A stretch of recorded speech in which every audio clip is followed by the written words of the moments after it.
Добро вечер, почитувани гледачи, со ново издание од дебатниот магазин Клик Плюс на 21. Вечерва со мене Јовица Пауновски, а посветен на темата војната во Украина. Вистината е таа која што велат дека прва умира во војната. Тоа го знаеле и старите грци уште пред 2500 години, но тоа повторно сега е во фокус поради актуелните случувања во Украина и токму за тоа вечерва ќе разговарам со моите гости во студиото. Добро вечер за Горан Ризаов, Метаморфозис и Мета. Тука се и представник од Советот за етика во медиумите, тело кое што се занимава токму со представки од граѓани, но и организации. Катерина Синадиновска, добро вечер. Добро вечер. И представник од владата, со нас е Светлана Силјаноска, соработник за комуникација, односи со јавност, како и НАТО и безбедносни прашања кои што се поактуелни се изминатиот период и се повеќе се тема на дискусија. Ви благодарам што ја прифативте поканата. Ајде да започнеме со прашање кое што ќе ги заокружи барем до овој момент 10 веќе полни месеци војна во Украина. Како Македонија се справува, успеавме ли да останеме имуни на лажни вести, на дезинформации? Ние сме веќе и членка на НАТО, па имаме и дополнителни и обврски, но и привилегии од таа насока. Горан, ќе започнам со вас. Како изминатиот период и медиумски гледано и новинарски се известува и успеа ли медиумите да останат имуни на пропагандата која што се сервира се почесто? Па, искрено речено, мислам дека не само што не успеавме да останеме имуни на дезинформации, туку и не успеваме да пренесеме точни и проверени информации од самата војна во Украина.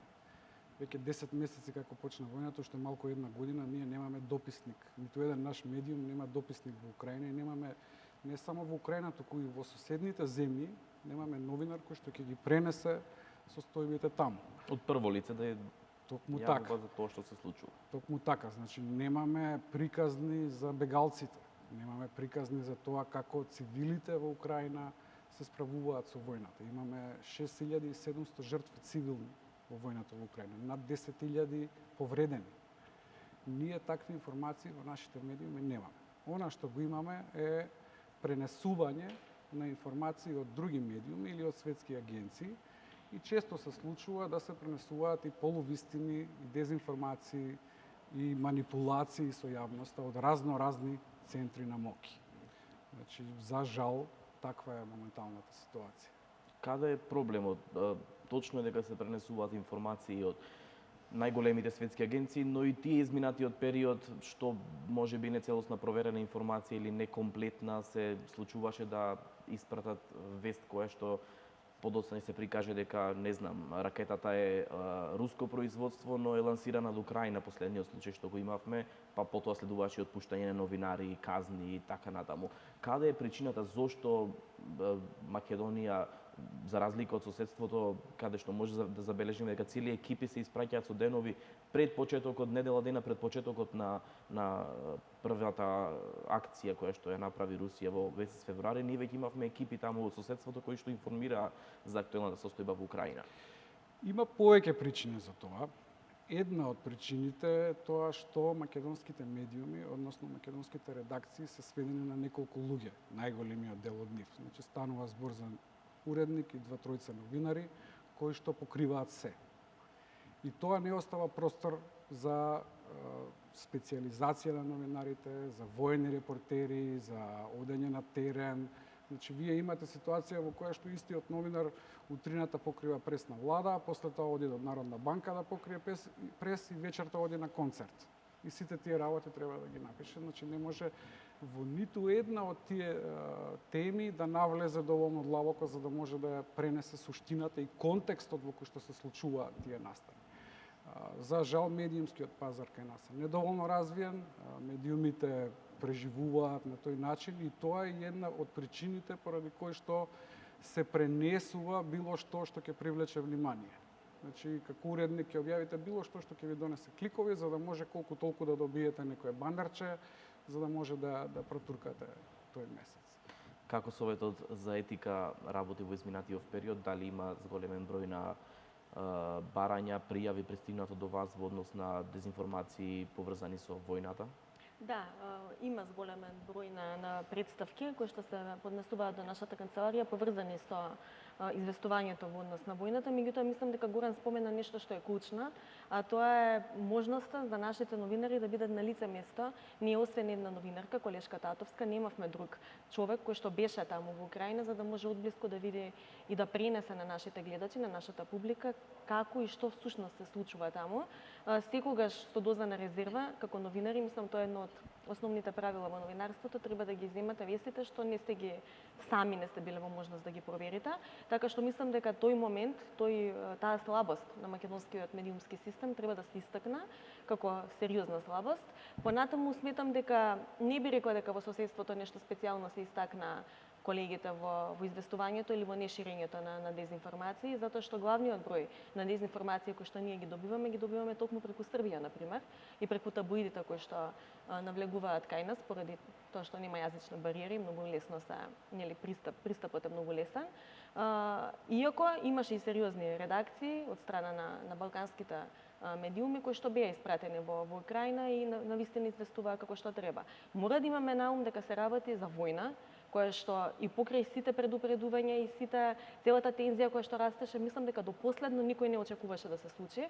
Барем надежите беа дека ќе надвладее разумот и дека нема да се оди дотаму, така што немаше некаква специјална подготовка на колегите како да известуваат. Да имаме на ум дека и Европската федерација на новинари неколку пати посочи дека доколку немате можност да ги заштитите вашите новинари, како медиумска куќа подобро е воопшто да не ги испраќате. Затоа што Европската федерација на новинари се соочуваше со друг проблем. Испратени колеги од мноштво редакции низ Европа кои што се таму без никаква соодветна заштитна опрема. Па потоа молеа за опрема, па Европската федерација на новинари се обидуваше да им помогне и така натаму. Значи се работи военото репортерство е можеби најсериозната гранка на новинарството и за тоа требаат подготовки кои што не се прават во 5 до 12 и нормалните големите развиените медиумски куќи, нивните репортери известувале од други воени жаришта и кризи низ целиот свет, така што кај нив, значи има една подготовка и искуство врз кое што го базираат известувањето до Украина.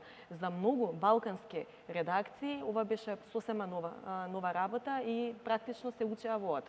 Така што дел од грешките, сакам да речам дека се должеа токму на ова, иако дел се разбира беа организирани и структурирани дезинформации кои што се ширеа од дадени центри на моќ, верувам понатаму ќе зборуваме за тоа. Да, само да се задржиме тука кратко, на што најповеќе се жалат, дали на говор на омраз, дали дезинформации, од оние представки кои што се пристигнати до вас или пак објавување на, не знам, сензитивни фотографии кои што... Најмногу на тоа. Значи, луѓето ние имавме, баш се погоди ситуација да имавме една година со две големи несреќи, нели болницата во Тетово и несреќата во Бугарија, и луѓето се навистина сензитивни кога новинарите не го почитуваат правото на приватност и на болка, на лична жал на роднините, на жртвите кои што се загинати, така што мислам дека тој сензационализам во обидот да се прикаже што подрастична фотографија, што по грозоморна фотографија за да се долови чинот на агресијата руска во Украина, мислам дека тука се преминаа некои граници на кои што луѓето реагираат.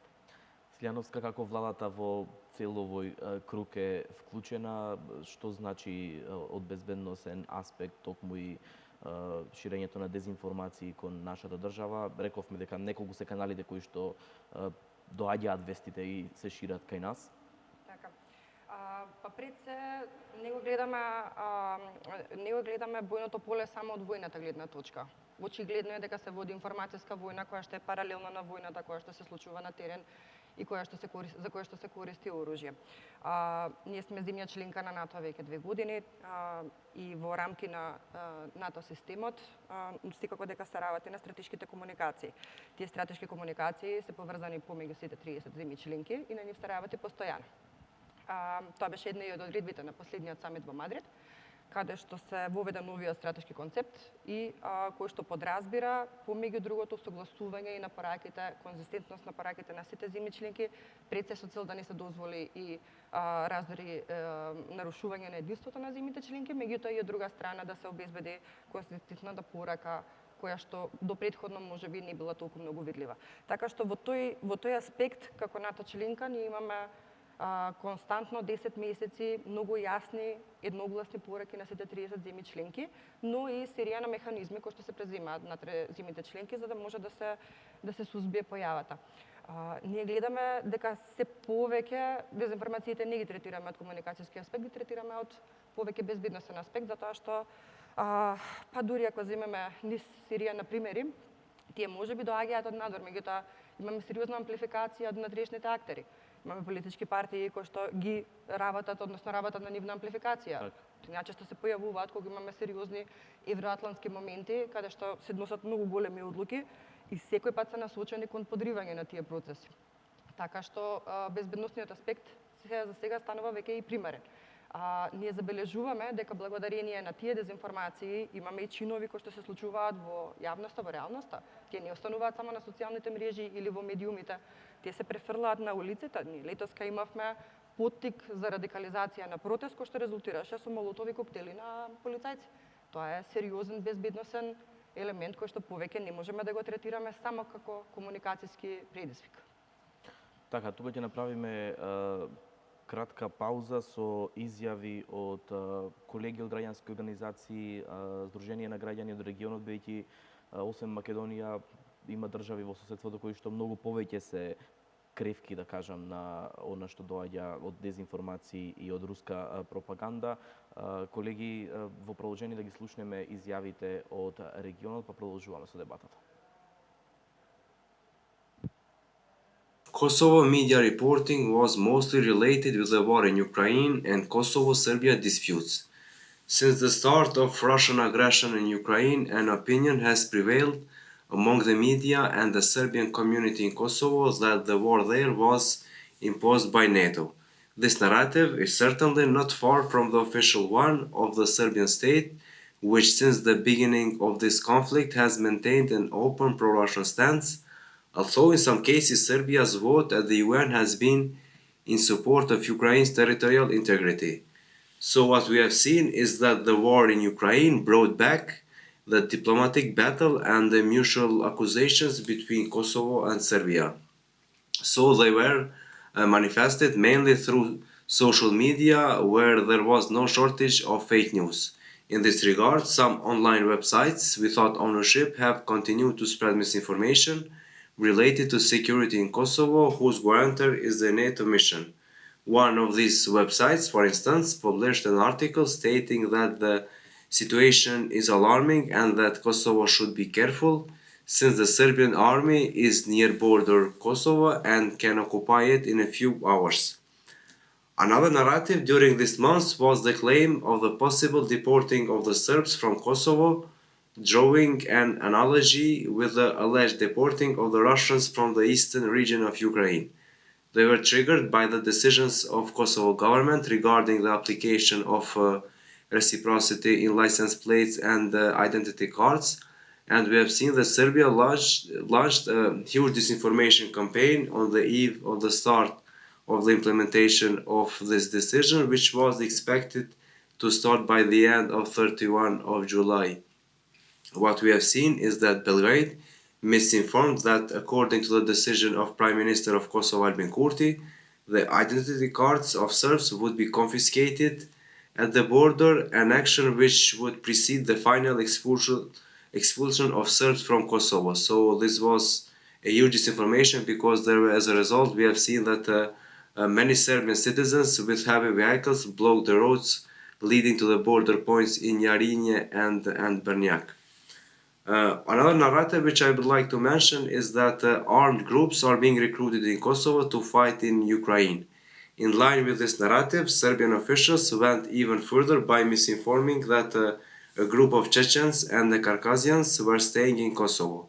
So the information was issued by the Serbian president Aleksandar Vučić, according to whom the mission of these groups was to eliminate armed Serbs in the north of Kosovo and to recruit potential, let's say, soldiers to fight in Ukraine. So he made this statement without providing any additional facts to support it, and Vučić's claim was covered widely on the front pages of the Serbian media, which were also distributed in areas which are populated by the Serbs, including the north of Kosovo, where there is the largest concentration of the Serbs.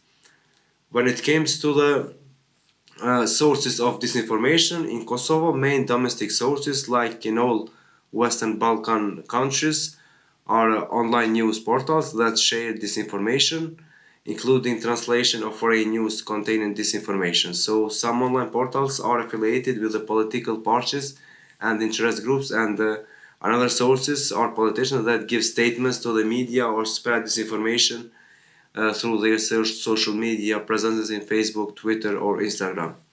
When it comes to disinformation from foreign sources, mostly come from Serbia.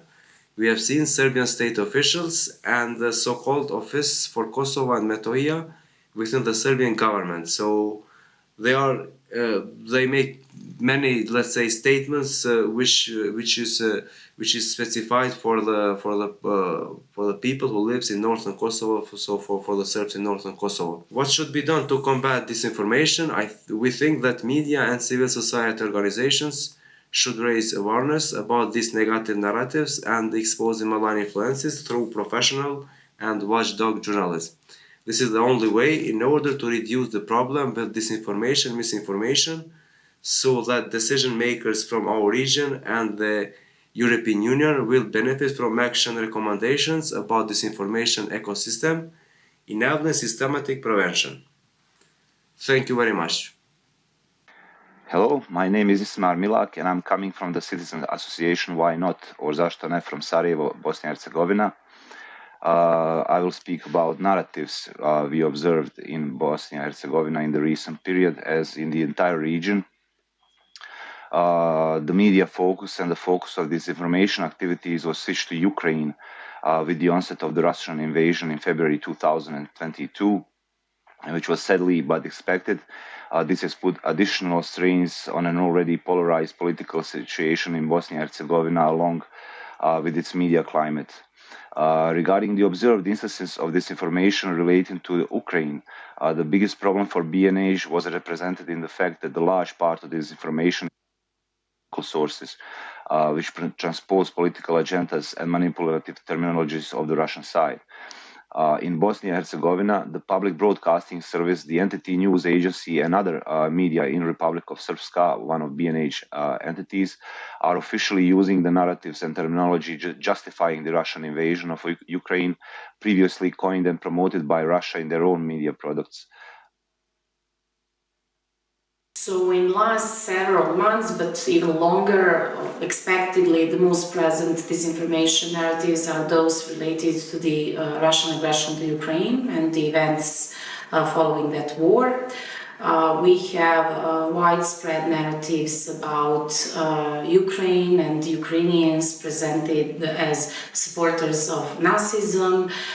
We have a lot of Russian propaganda explaining that aggression towards Ukraine is not an aggression but a legitimate military intervention. Besides that, what occupies Montenegrin media space and disinformation space since the beginning of 2020 are disinformation narratives about the coronavirus and corona pandemic, even though the pandemic is in its low phase. And third, which is kind of local, specific for Montenegrin situation, we have constantly narratives that are coming from Serbia, by Serbian tabloids or media that are connected to the government of Serbia.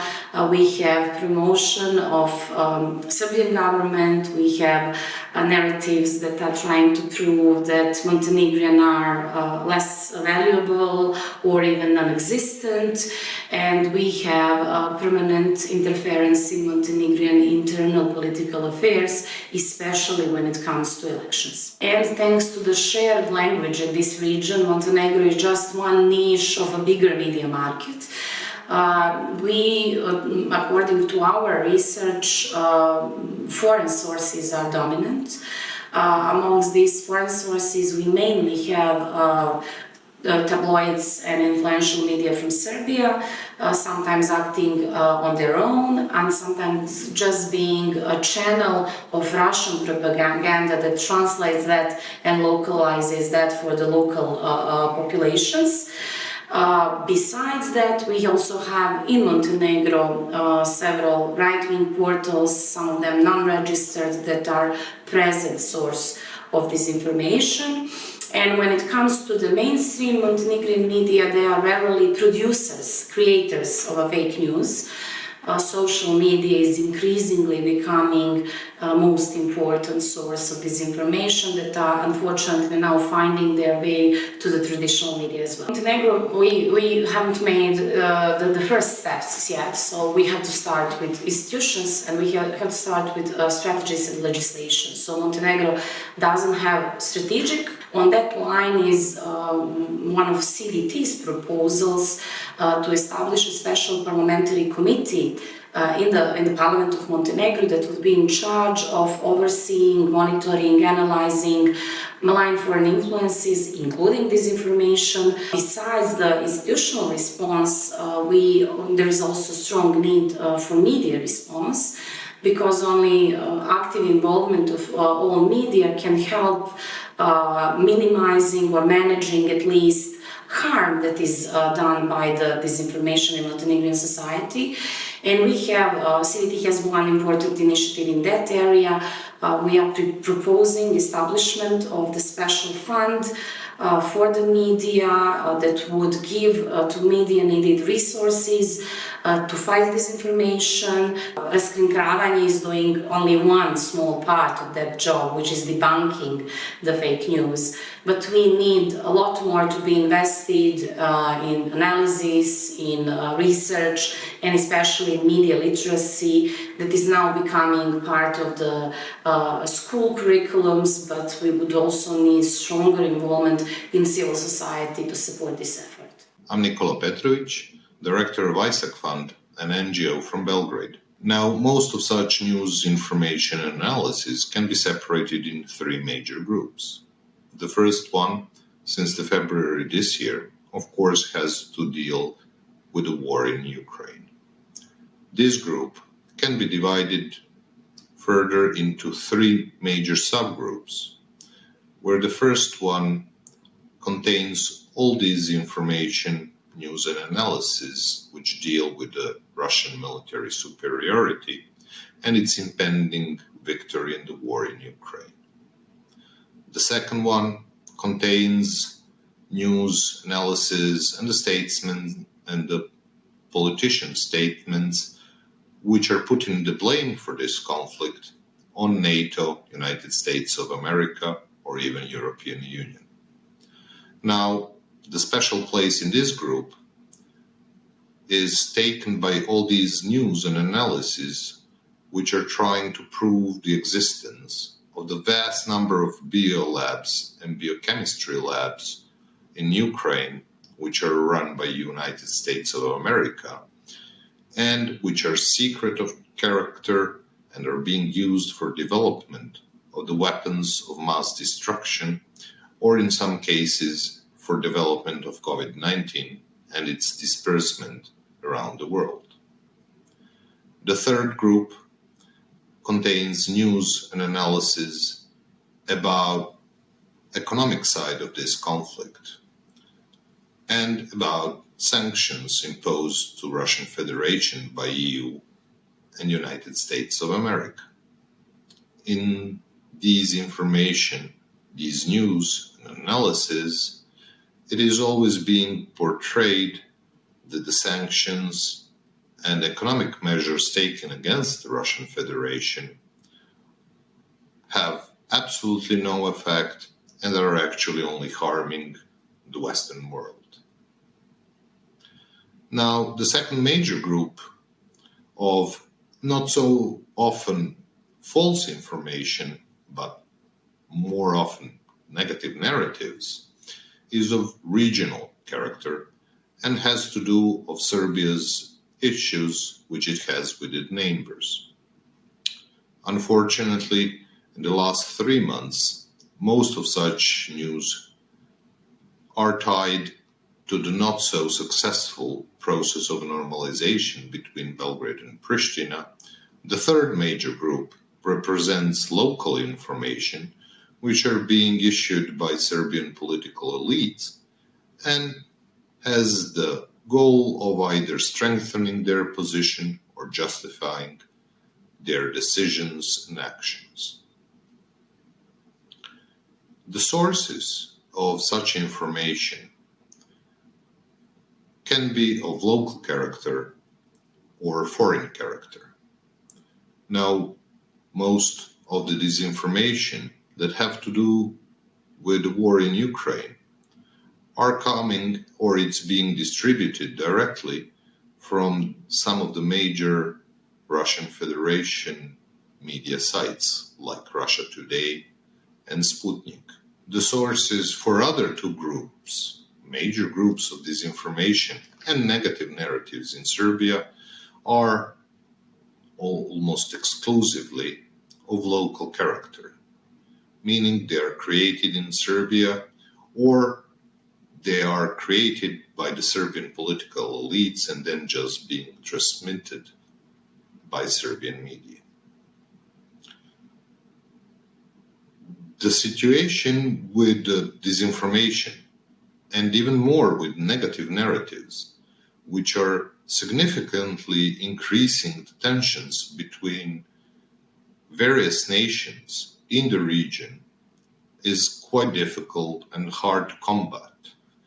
Many of these media portals and news portals have very big influence on Serbian population, and combating those would have to go through huge information campaigns and educational campaigns that will teach people how to make a right choice, how to make a proper choice when choosing their source of information. The Albanian media landscape has featured an array of events that have become sources of disinformation. In addition to the war in Ukraine, whose coverage has dwindled compared to the beginning of the year, chief amongst them have been the recent cyber attack on government systems that, coupled with a report by state secret services and some clickbait news items about foreign spies in Albania, have raised concerns that Albania is in the throes of attacks from abroad that threaten national security. Additionally, the Open Balkan Initiative is a hotbed of misunderstandings and accusations within Albania, between opposition and ruling parties, and regionally, between Albania and Kosovo. Likewise, there have been concerns that Russia is interfering in Albania through the Open Balkan Initiative and also other avenues. At the regional level, just as important have been the opening of negotiations for Albania and North Macedonia, and the protests regarding the French proposal, including the role played by ethnic Albanians in them. Additionally, the constant tension between Serbia and Kosovo continues to be highlighted across Albanian media, especially claims about Russian interference in Serbia, but also warnings about Kosovo's allegedly nefarious intentions against Kosovo Serbs. With regards to particular trends, we have seen a growing prominence of Albanian news sharing on Twitter, the weaponizing by politicians of their social media following to spread disinformation, but also a lack of care by news agencies and portals in how they portray statements by politicians. Often enough, statements are taken verbatim from Twitter, Facebook, or even other official channels and presented in bite-sized format without much context. And this is even the best-case scenario, with other instances of statements being twisted for clickbait. In addition, we have noticed that Albanian media rely heavily on British tabloids, with unsubstantiated claims appearing on national television channels as true and without being fact-checked. Sources of disinformation include both domestic and foreign agents. Both the government of Albania and the opposition have contributed to disinformation to their own political interests. In Albania, the main source of disinformation are online portals that spread propaganda by not providing context. They are also much more likely to spread straight-up fake news and disinformation, relying usually on foreign tabloids, social media statements, meme pages, etc., to spread outlandish claims. The main foreign sources of disinformation in the Albanian media sphere are British tabloids, such as Daily Mail and The Sun, whose claims are taken at face value, translated, and then circulated between portals. In addition, Russian state-sponsored media has spread claims regarding Albanian mercenaries in Ukraine. In order to resist the slew of disinformation described so far, the media must strive for increased respect for professional and ethical standards in journalism, as well as increased application of self-regulatory tools. It should actively participate in the fight against all types of disinformation and the promotion of media literacy by increasing the quality and diversity of media programs of informative and educational character. it is crucial to increase cooperation between professional media organizations as well as other institutions relevant to the media sector. It is extremely important to further promote the mechanisms of self-regulations as a means through which citizens have the opportunity to point out abuses by unethical media. Public fact-checking activities should be affirmed as a form of self-regulation within the media community, as well as a means of encouraging public debate on the quality of media content and the kind of informal education with which professional standards are practically approaching a wider audience. Ги слушнавме пораките и проблемите кои што ги имаат и соседните земји. Тоа беа пораките од Косово, Босна и Херцеговина, Црна Гора, Србија и Албанија. Горан, ваш коментар? Па она што може да се заклучи е дека помалку или повеќе се соочуваме со истите проблеми. Наративите кои што се споделуваат кај нас во однос на војната во Украина се речиси истите кои што ги спомнаа колегите од соседните земји. И многу беа синхронизирани во нивните говори, ако никој од нив не се знаеше меѓу себе, само им беше дадена темата за која што ќе говорат, не знае кој што кажал претходно. Да, значи сите тие посебно работат во своите држави и посебно ги анализираат дезинформацијските наративи и може да се заклучи дека постои еден тренд на споделување на истите дезинформацијски наративи низ целиот Западен Балкан. И тоа се повторува и кај нас во Македонија и во другите земји од соседството и ефектот врз јавноста е истиот. Значи, зборуваме за наводна нацистичка власт во Украина, зборуваме за антихрист во Украина, нели зборуваме за големината на руската армија и како блискоста меѓу нас и Русија по однос на разни паралели. И еден од драстичните примери беше масакрот во Буча. На нашите социјални мрежи беа споделувани вирални постови дека масакрот во Буча всушност е исцениран, дека станува збор за холивудски филм, дека веднаш штом ќе помине камерата, мртвите стануваат и оживуваат, што беше катастрофално. Меѓутоа имаше голем одзив во јавноста. Инаку станува збор за жртви цивили кои што беа убиени во Буча, масакрирани, закопани во масовна гробница. Да, Катерина, ваш коментар во однос на регионален коментар во однос на ова што го слушнавме? Живееме во навистина бурен регион, за жал, безбедносно сензитивен.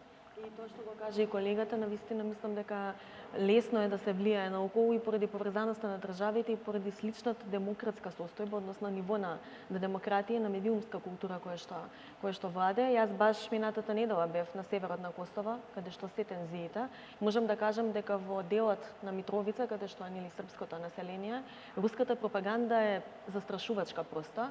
Можете да ја видите на графити, можете да ја почувствувате во разговори со граѓаните таму, но исто така можам да кажам дека зошто е тоа така, веројатно голем дел од вината се должи на владата во Приштина, која што оставила простор за нешто вакво.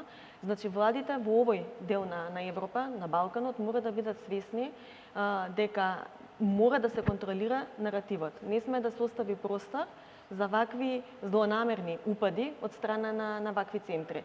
Значи, кога ќе се говори со јазикот на интеграцијата, кога ќе се говори со јазикот на меѓусебното прифаќање, пријателство, на заеднички соживот помеѓу сите луѓе кои што живеат на овој полуостров, мислам дека многу помалку ќе се остави простор за ваквите други наративи да завладеат.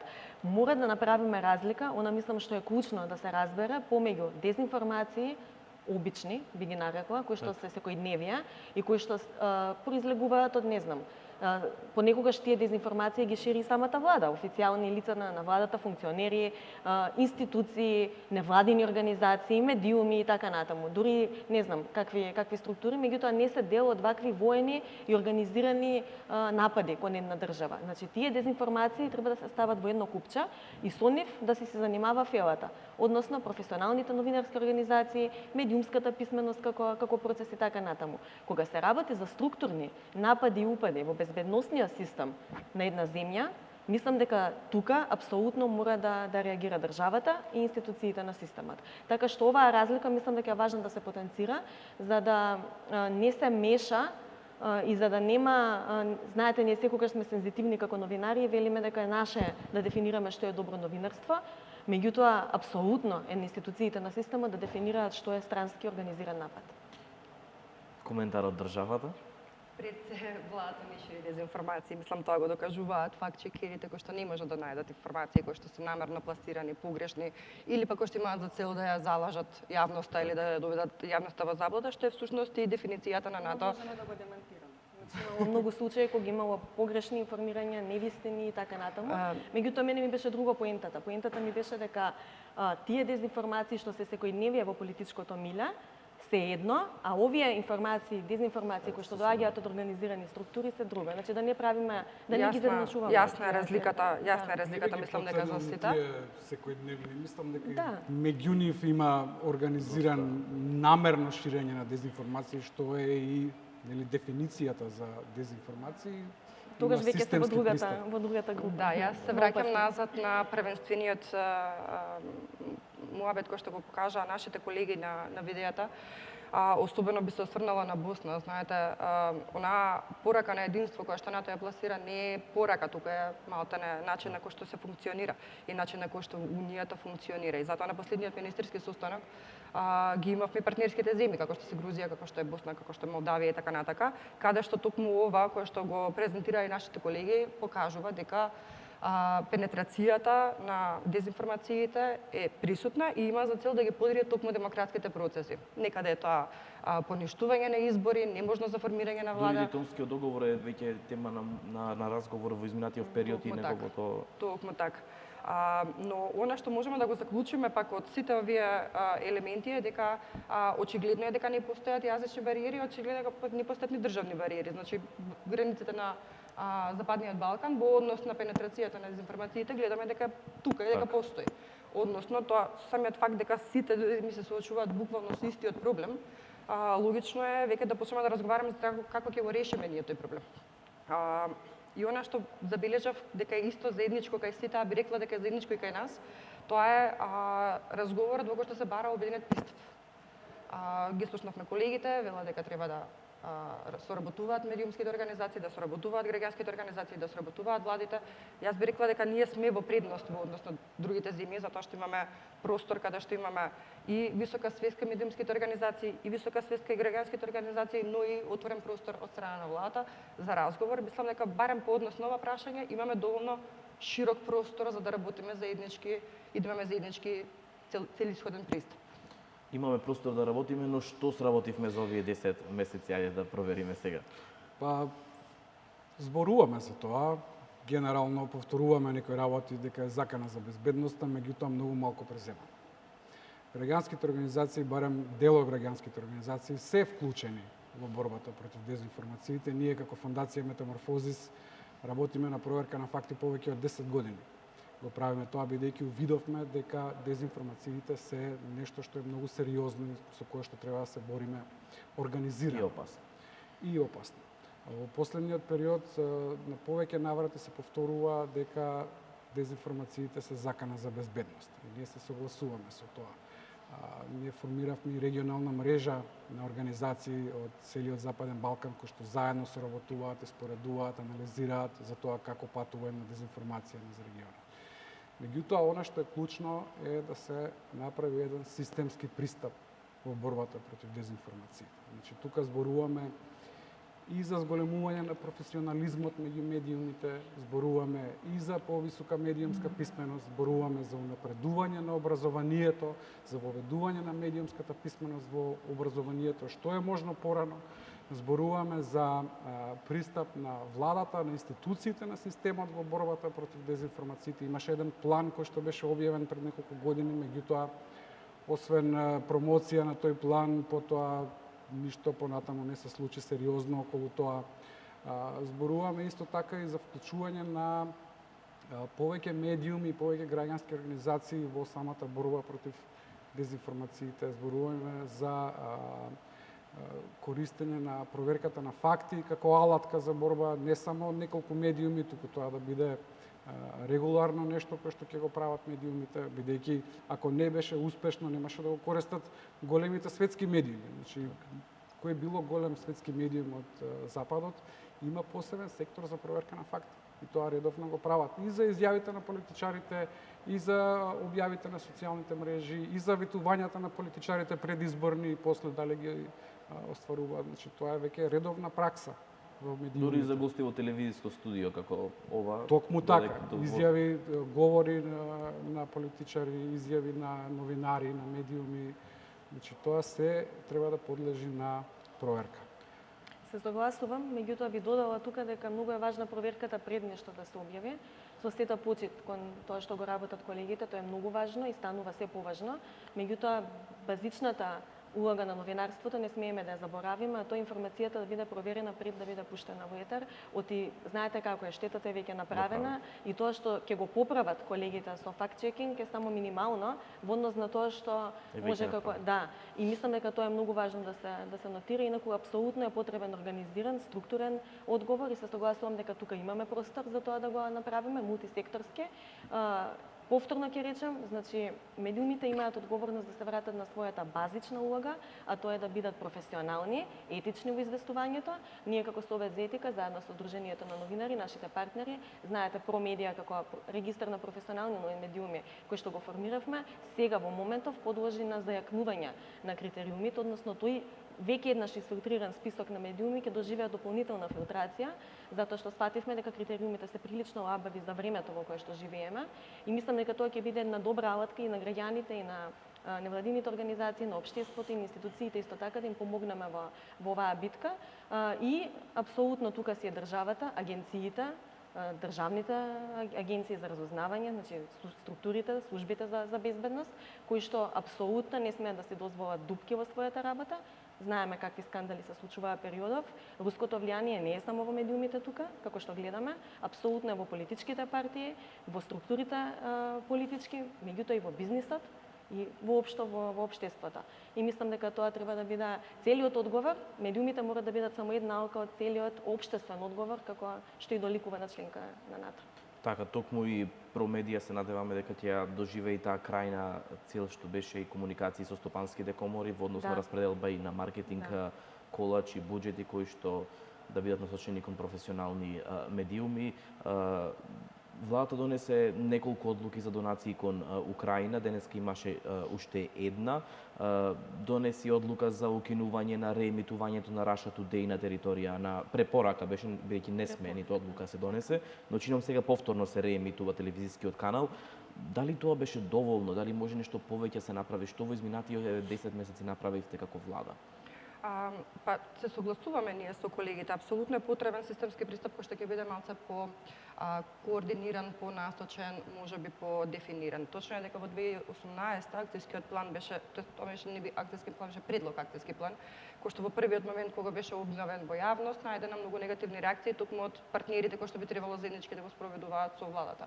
И во такви услови ни една демократска влада не би си дозволила да наметне решение кое што не е прифатено од сите страни. Иако елементите кои што натре се наоѓаат, например како воведувањето на безбедносни протоколи за комуникации, за кои што не е потребен општествен консензус, продолжија да се имплементираат. И во таа насока ние повторно се вративме сега веќе на еден консултативен процес внатре институциите, каде што разговараме во која форма и во каква форма треба да се вратат назад тој некој поструктуриран пристап во справувањето со дезинформациите. Знаете, ние има барем 10 институции кои што во својот ресор и во својата природа на работата си се справуваат со дезинформации. Кај некога е стратегија за хибридни напади, кај некога е за сајбер безбедност, кај некога е за дигитализација, некој со проактивна транспарентност, некој работи на медиумската писменост, некој со јавната дипломатија, и сите во својот домен нормално се работат во секојдневието. Она што нам не недостига и со кој што ќе се согласиме со другите говорници е по системски пристап за кој што сме и како спремни да разговараме и да видиме која е формата која што би требало да ја има и како тој треба да изгледа. Дали спасот е во формалното образование, можеби введување од најмала возраст медиумска писменост? Дали тоа би можело од најрана возраст да ги едуцира младите како да препознаваат, каде да се насочат, што да направат во таков случај? Да не ги заборавиме и старите, би рекла, затоа што знаете, мислам, најголем дел од дезинформациите се шират на социјалните мрежи. ако ја видите статистиката за старосната група која што е на Facebook првенствено, не би рекла дека тука се главно младите, нели тие се на други канали кои што исто така треба да трпат проверка, меѓутоа мислам дека мора да биде паралелен тој процес. Од основното образование па се до највозрастните Моментално групи. го немаме во медиумска писменост. Почна Бирото за развојно образование веќе известен период заедно со ми се чини МИМ веќе работат на инкорпорирање. Во одредени чинам беше. Во одредени, меѓутоа е супер како иницијатива и една од реките држави која што тоа го направи, тоа е за силен поздрав затоа што ние тоа го баравме со години, мислам дека апсолутно е за нешто што треба да се примени. Сега тука проблемот е што резултатите се на долг рок, не може тоа преку ноќ. Да, не може преку ноќ. Ама на пример вие го споменавте говорот на омраза. Говорот на омраза е кривично дело и по постоечкиот закон кај нас и по постоечката законска регулатива. На пример кога би виделе една поодучна акција од правосудните органи, мислам дека би било исто. Но тоа ретко го гледаме за жал. Па го гледаме кога зависи кој функционер е нападнат. Вака општо тешко. Така. Само да дополнам нешто. Да. Значи, медиумската писменост во образованието, на што е можно порана возраст, меѓутоа тоа е само дел од решението. Тоа е еден дел кој, како што кажа Катерина, ќе се видат резултатите после некој време. Останатиот дел, како што спомнав и претходно, и најважно е зголемување на нивото на професионалност на медиумите. Тоа е клучното што може веднаш да се направи. Тоа може да се интервенира веднаш од страна на самите медиумски организации, да се зголеми професионалноста, што нели вклучува и проверка на тоа што се објавува пред да се објави. Изголемена продукција. Нас ни треба контент. Ние постојано се жалиме дека сме нападнати од дезинформации, постојано трчаме зад нив.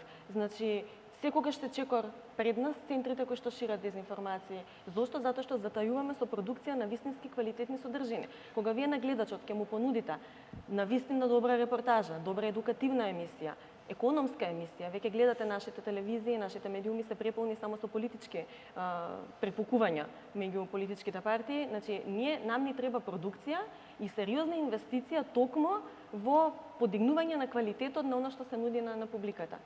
Мислам дека тоа многу исто ќе помогне. И ќе спомнам исто така, поразителен факт е дека Факултетот за новинарство на Универзитетот Свети Кирил и Методи минатата година имаше 8 студенти, оваа година има уште помалку. Што значи професијата... Тројца нека се, ако не се лажам. Тројца или четворица. И прашање колку од нив ќе најголем дел во PR најверојатно ќе биде. Меѓутоа тоа покажува на кое ниво е донесена професијата новинар. Колку е деградирана. Ние немаме млади новинари што сакаат да се бават со новинарство, што сакаат да трагаат по вистината, што сакаат да им представат на јавноста што всушност се случува и зошто. Тоа е поразително. Следната тема на која што сакав да разговараме е токму поврзана со медиумите. Се почесто пред избори или кога има големи настани, еве како и војната во Украина, се поттик за регистрирање на нови интернет портали. Барем кај нас тоа е најлесно се направи со символична сума од 1000 денари за хостинг и домеин, може се регистрира било кој во земјава да има собствен вебсайт на кој што ќе пишува што сака, бидејќи не се регулирани, не мора да има импресум, нема да се подпишуваат текстовите. Дали е доволна само регулацијата е прашањето во таа насока или пак треба да се преземе и таму чекор за подобрување?